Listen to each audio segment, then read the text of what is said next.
Hello les petits lutins, c'est la Feur Nati. Alors aujourd'hui, on va parler de quelque chose qui souvent nous tracasse, paupières tombantes, poches, cernes, rides autour des yeux.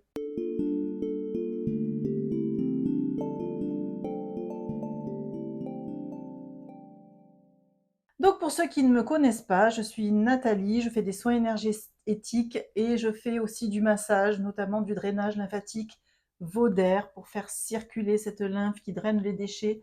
Je fais aussi du massage facial japonais Kobido. On travaille beaucoup cette zone des yeux d'ailleurs en Kobido pour ouvrir le regard, lisser les rides, lisser les poches, les cernes. J'ai aussi une gamme de produits bio et naturels que je distribue sur mon site ornati.fr.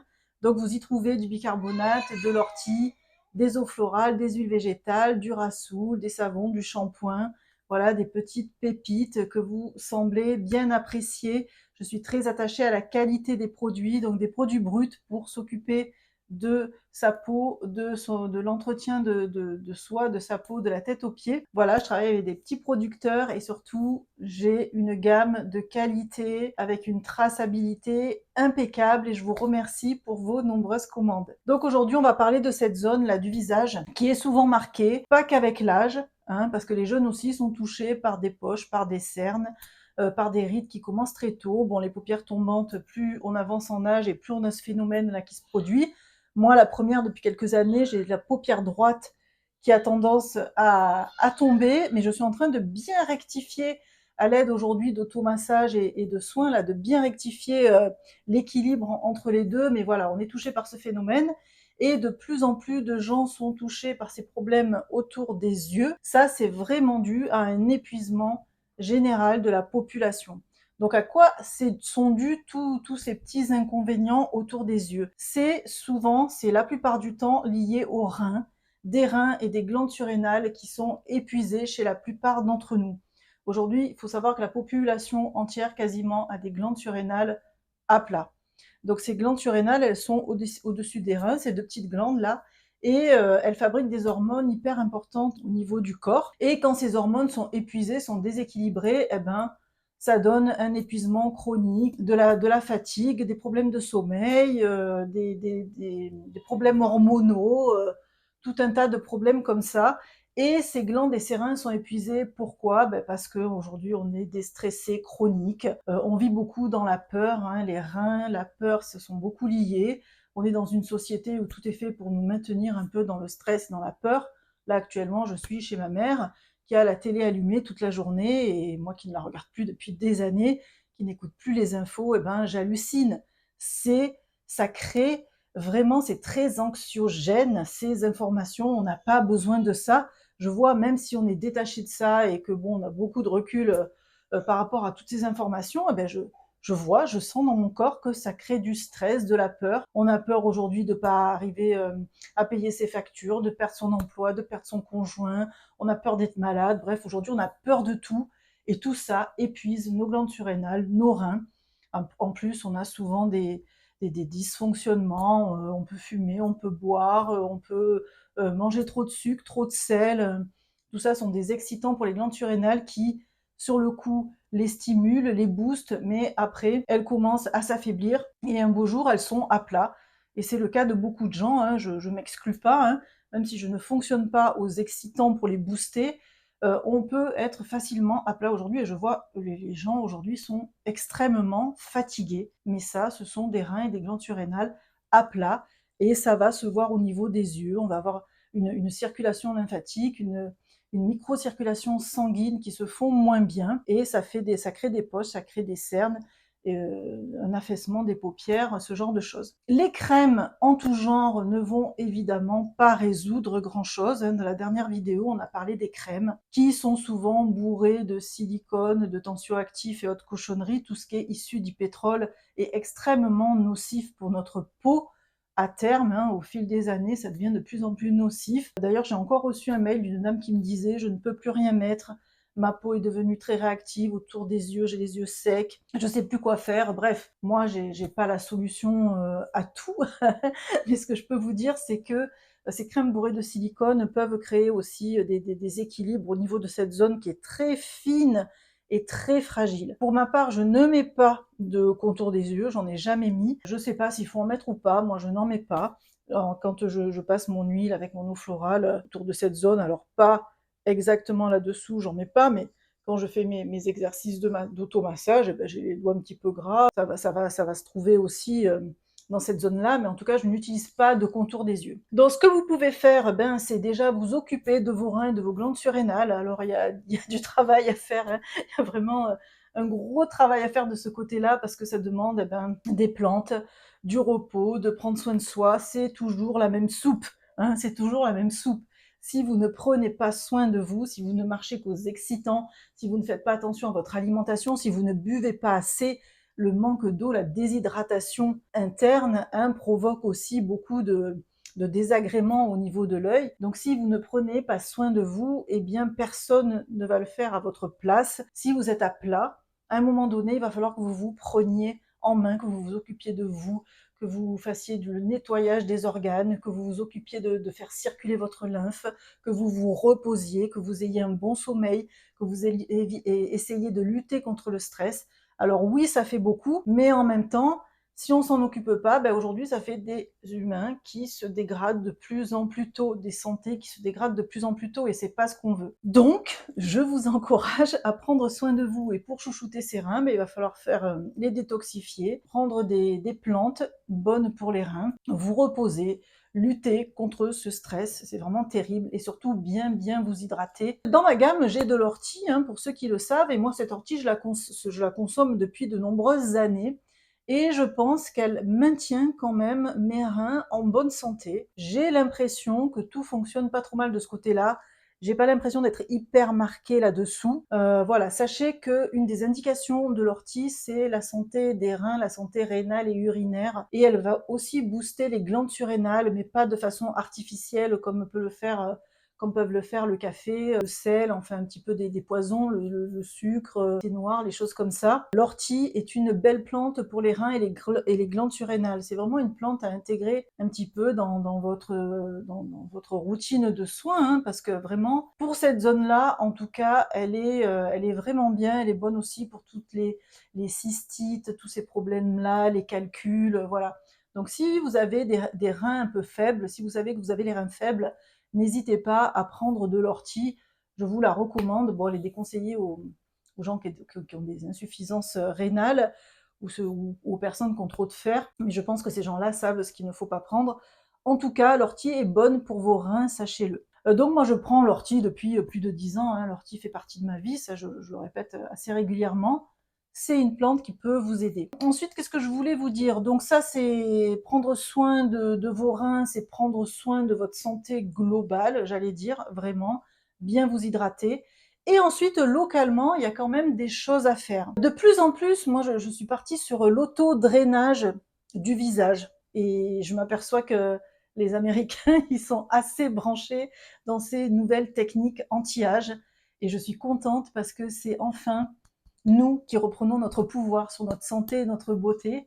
Donc il y a plein de techniques qui arrivent et c'est génial. Et évidemment, le drainage lymphatique en fait largement partie. C'est même la clé aujourd'hui pour dégonfler, régler un tas de problèmes, lisser les rides, que ce drainage lymphatique, cet auto-drainage au niveau du visage. Donc je vais vous en parler de plus en plus souvent. Et là, je vais vous montrer quelques exercices d'automassage et d'auto-drainage que vous pouvez faire au quotidien pour justement vous occuper de cette zone. Vous pouvez mettre un contour de l'œil, bien sûr, s'il ne contient pas de pétrole et que vous avez envie de mettre un contour de l'œil, mettez-le, choisissez le bio, choisissez-le avec des ingrédients qui ne soient pas nocifs, toxiques. Voilà, si vous avez envie, vous pouvez mettre un contour de l'œil. Et ensuite, vous pouvez drainer chaque jour cette zone pour la lifter et vous allez voir, ça fonctionne. Donc maintenant, je vais vous montrer quelques exercices qui vont commencer par l'ouverture de toute la chaîne lymphatique. Je vous l'ai déjà montré dans une vidéo précédente au sujet du brossage à sec. On ouvre toutes les zones ganglionnaires qui se trouvent essentiellement là au niveau du cou, des clavicules, des épaules, de la nuque, des oreilles. Là, on a vraiment de grosses zones de ganglions lymphatiques et de vaisseaux lymphatiques, parce que tous les petits ganglions et vaisseaux lymphatiques qui se trouvent au niveau du visage, vont se déverser par là. Donc on va ouvrir ces zones-là. Après, il y a sous les aisselles, au niveau du ventre, les plis de laine, derrière les genoux. Ça, on va pas s'en occuper aujourd'hui. On va simplement ouvrir par ici. Donc vous êtes dans votre salle de bain et vous allez faire votre routine beauté après avoir nettoyé votre visage, après avoir vaporisé votre eau florale et avant votre crème ou votre huile. Donc on va ouvrir cette chaîne lymphatique. Donc vous allez commencer là au-dessus de la clavicule par pomper. Vous voyez le creux qui est là. On va commencer par pomper 5 fois. 3, 4, 5. Ensuite là, sous la clavicule, vous pouvez aussi aller masser en tirant la peau d'un côté, de l'autre. Voilà, vous faites ça quelques instants. Vous faites la même chose de l'autre côté. Vous allez ensuite faire les épaules. Donc vous pouvez crocheter vos mains comme ça et activer là les ganglions comme ça au niveau des épaules. Voilà, on fait pareil de l'autre côté. L'auto-drainage lymphatique, c'est génial. Actuellement, je le fais tous les jours et je vois que ma peau s'améliore de plus en plus, que l'eau commence à se libérer parce qu'on a beaucoup de rétention d'eau au niveau du visage aussi. J'adore, j'adore, j'adore. Ensuite, vous allez venir là derrière l'oreille et vous allez descendre jusqu'à ce point qu'on appelle le profondus. Vous allez tirer légèrement la peau comme ça. Vous voyez là, qui est un petit peu saillant là, et eh bien c'est ici qu'on masse sans appuyer, hein. Il ne faut pas trop appuyer, il faut juste tirer légèrement la peau. Vous descendez 5 fois, 10 fois au niveau du profondus là. Ensuite, vous pouvez faire la fourchette comme ça au niveau de l'oreille. On a beaucoup de ganglions autour de l'oreille. Vous mettez vos mains comme ça de chaque côté et vous tirez doucement. Voilà. 5 fois, 10 fois, comme vous voulez. Et vous pouvez croiser vos mains comme ça et tirer la peau légèrement sous le cou. On a pas mal de ganglions là aussi. Vous tirez comme ça la peau jusque sous l'oreille là, dans ce creux là. Voilà.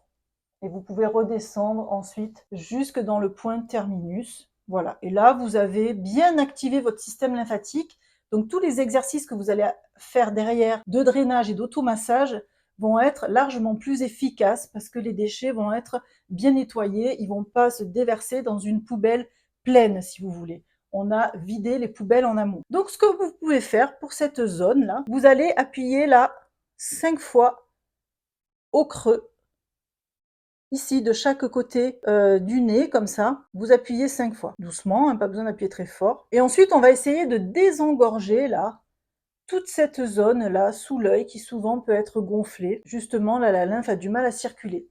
Donc vous allez passer sur l'os là, qui est ici. Donc sachez que quand vous faites de l'automassage ou de l'auto-drainage, surtout pour le massage qui va être un peu plus tonique, plus votre peau est détendue, hein, plus elle est froissée entre guillemets, moins elle est ferme et plus il faut la tenir en fait, pour pas créer des plis, des rides supplémentaires.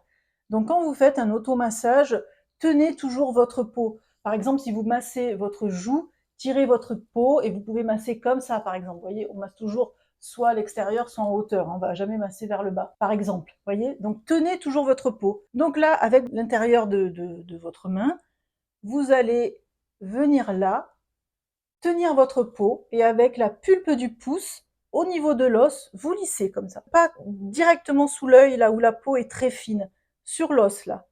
Vous drainez là. 5 fois, 10 fois.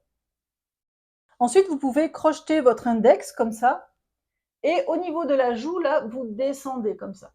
Continuez à drainer les déchets, là. Pareil, 5 fois, 10 fois, comme vous voulez. Et vous allez faire pareil de l'autre côté. Vous allez tendre. Et avec votre pouce, vous lissez là-dessous. Voilà. Et après, vous pouvez tapoter comme ça, directement sous l'œil. Pour activer la microcirculation. Ensuite, pour ce qui est de la paupière supérieure. Donc là, vous pouvez la masser.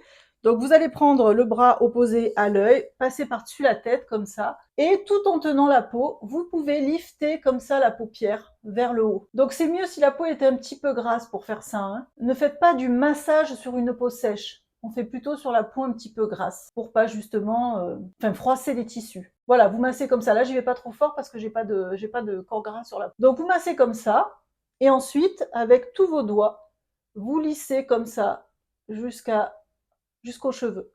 Vous lissez comme ça. Et ça fait remonter vraiment, tout le sourcil là, toute la paupière, c'est génial. Faites un œil et après faites l'autre, vous allez voir tout de suite à quel point ça remonte, la différence entre les 2. Pareil de l'autre côté, tout en tenant, vous pouvez comme ça faire remonter un petit peu votre paupière, masser, faire remonter, vous allez voir c'est très efficace. Encore une fois, j'appuie pas trop là, mais quand c'est gras, vous pouvez, ça glisse mieux, vous pouvez mieux le faire. Voilà et ensuite, vous remontez, vous remontez avec la pulpe des doigts là, vous liftez jusqu'aux cheveux. Et là, déjà, le matin, quand vous êtes un petit peu froissé, que vous avez de l'accumulation de lymphe, hein, les liquides stagnent pendant la nuit, c'est pour ça que le matin, on est toujours un petit peu bouffi parfois. Ben là, déjà, ça remet les fluides en circulation, c'est vraiment bien. Ensuite, ce que vous pouvez faire, c'est toujours en tenant votre peau, là, bien tirée, et avec la pulpe du pouce, vous lissez doucement. Donc faites comme ça vous est le plus pratique. Mais voilà, au niveau de l'os aussi, de l'arcade sourcilière, on lisse comme ça. Voilà, vous le faites une dizaine de fois. Pareil de l'autre côté. Vous tirez et vous lissez comme ça. Vous pouvez aussi tenir votre paupière comme ça et lisser comme ça. Voilà, c'est peut-être plus pratique comme ça. Le tout, c'est qu'il ne faut pas que la peau se froisse pour pas créer d'autres rides, encore une fois. Voilà, ensuite, ce que vous pouvez faire, c'est en mode aussi drainage lymphatique avec 2 doigts comme ça. Vous pouvez comme ça lisser vers le haut. Alors ça, c'est très doux comme mouvement, hein, vraiment. Vous lissez, vous le faites 5 à 10 fois. Et pareil, sur les sourcils comme ça, vous lissez. Et pour finir, on va ramener la lymphe, là sur les côtés, jusqu'au terminus. Hop, vous pouvez ramener comme ça, jusqu'au terminus. Vous pouvez le faire quelques fois comme ça. On ramène les déchets, les liquides, tout ce qui a été nettoyé, on le ramène là, dans la poubelle. Et ça prend pas de temps. Vous pouvez le faire tous les jours et ça maintient vraiment une belle tonicité au niveau de la peau. Moi aujourd'hui, je vois presque plus de différence entre les 2 yeux là. Ma paupière, elle tombe pratiquement plus, sauf si la veille, j'ai picolé, ce qui est extrêmement rare dans mon cas, surtout aujourd'hui. Sauf si j'ai picolé, si j'ai mangé trop de gluten ou les plats chinois aussi, je pense que c'est le glutamate, ça me fait gonfler les yeux. En fonction de ce que j'ai mangé la veille, ou évidemment si vous dormez très mal, si vous manquez de sommeil, si vous êtes hyper stressé, voilà, les yeux peuvent plus ou moins se marquer. Sinon, je trouve que le matin, je suis de moins en moins marquée, si vous voulez, mais tout ça, c'est grâce aux automassages que je fais au quotidien. Essayez cette petite routine toute bête qui prend pas beaucoup de temps. Là, j'ai parlé, j'ai expliqué, donc vous avez peut-être l'impression que c'est long, mais refaites-le, apprenez-le, et vous allez voir qu'en 2 minutes, c'est fait, hein, y a aucun problème. Après, vous pouvez pas masser d'autres parties de votre visage, bien sûr, hein. Privilégier une partie plus qu'une autre en fonction des jours, ou faire des routines un peu plus longues. J'ai déjà fait des vidéos de massage, d'automassage, vous pouvez aller les regarder. Voilà, prenez un vrai temps pour vous à la salle de bain, pas en tartinage de crème qui ne servent à rien, mais plutôt avec vos mains. Elles sont fantastiques, ces mains. Vous pouvez faire des merveilles sur votre peau. Vous pouvez utiliser un gua sha, là j'en ai pas avec moi, mais j'aurais pu vous montrer. Pour drainer avec le gua sha, on le met vraiment à plat comme ça et on peut drainer aussi tout doucement. Ça, faites des exercices comme ça au quotidien, prenez du plaisir à le faire. Surtout parce qu'il ne faut pas que ça soit une contrainte. Moi, j'aime bien aller à la salle de bain. Alors, j'essaye de ne pas y aller trop tard pour pas que ce soit le moment où vraiment j'ai sommeil et j'en ai marre, j'ai envie de me coucher. Essayez de ne pas aller trop tard à la salle de bain et comme ça, de vous occuper de vous. Et vous allez voir votre peau se transformer au fil des semaines. Tentez, testez, faites l'expérience et vous allez vous régaler. Et après, vous allez vous coucher, vous vous endormirez plus facilement. C'est du nettoyage avant de dormir. Après, pendant la nuit, les cellules vont se renouvellent plus rapidement. Tout le travail va se faire. Donc, tout ce que vous faites comme ça en amont avant de vous coucher, ben, ça va être boosté, ça va aider à la régénération cellulaire. Voilà. Donc, faites des exercices comme ça. Surtout, occupez-vous de vous, prenez-y plaisir. Et vous allez voir surtout les transformations au niveau de votre visage. Et après, vous allez dire, bah oui, en fait, je peux plus m'en passer, j'ai envie d'y aller. Alors, peut-être quand on est jeune, on fait pas attention à tout ça, alors qu'il faudrait, hein, il faudrait attaquer très jeune. Mais à partir de 40, 50 ans, bah, c'est important d'y aller, quoi. Donc, allez-y, allez-y, allez-y. Prenez soin de vous, c'est votre devoir, c'est votre responsabilité. Et surtout, prenez-y du plaisir, c'est ça qui est le plus important. Voilà, j'arrête là. Écoutez, j'espère que cette vidéo vous a plu. Si c'est le cas, mettez un pouce, faites-moi vos retours, vos commentaires. Dites-moi si vous commencez comme ça à pratiquer de l'autodrainage et des automassages. Dites-moi un petit peu tout ça.